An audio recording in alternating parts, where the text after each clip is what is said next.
ॐ सहनाववतु सहनौ भुनक्तु सह वीर्यं करवावहै तेजस्विनावधीतमस्तु मा विद्विषावहै। ओम शांति शांति शांति। हरि ओम।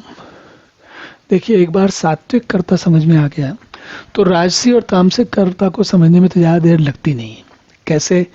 भगवान कहते हैं, रागी कर्म फल प्रेप्सु लुब्धा हिंसात्मका अशुचि हर्ष शोकान्वितः कर्ता राजसः परिकीर्तिता। क्या कहते हैं? जो कर्ता आसक्ति से युक्त, कर्मों के फल को चाहने वाला और लोभी है तथा दूसरों को कष्ट देने के स्वभाव वाला, अशुद्धाचारी और हर्ष शोक से लिप्त है, वह राजस कहा गया है। अब इसमें राजस से अशुद्धाचारी, दूसरों के कष्ट को देने के स्वभाव वाला, ये तो ऐसा लगता है कि तामसिक भी हो, तामसिक लोगों में भी लगता है।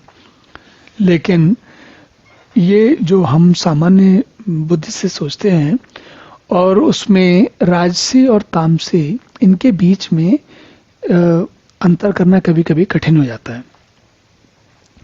तो देखिए, राजसिक जो गुण हैं, जिनको कि बड़ा कभी कभी अच्छा माना जाता है कि हम लोग हमेशा कहते हैं राजसी स्वभाव का व्यक्ति है, तो ऐसा लगता है कि राजसी स्वभाव का व्यक्ति बड़ा अच्छा होगा।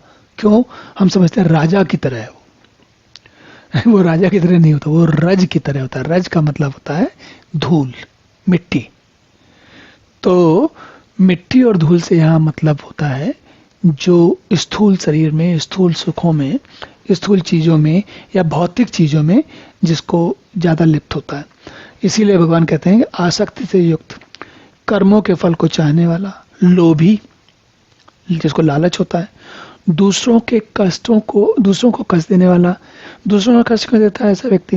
क्योंकि वो अपना काम करने में इतना व्यस्त है कि उसको दूसरे का कष्ट हो रहा है कि नहीं हो रहा है, इससे कोई फर्क नहीं पड़ता। वो कहता है, तुमको कष्ट हो या ना हो, मेरा काम होना चाहिए।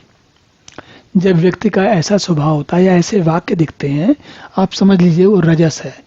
राजस नहीं, रजस। कहा राजस जाता है, लेकिन राजस का अर्थ है कि रजोगुण उसके अंदर बहुत बढ़ गया है। क्यों?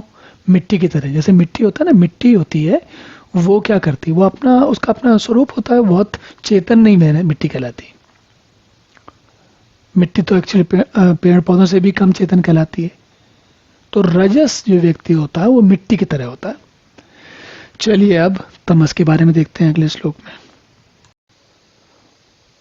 ओम पूर्णमदः पूर्णमिदं पूर्णात् पूर्णमुदच्यते पूर्णस्य पूर्णमादाय पूर्णमेवावशिष्यते।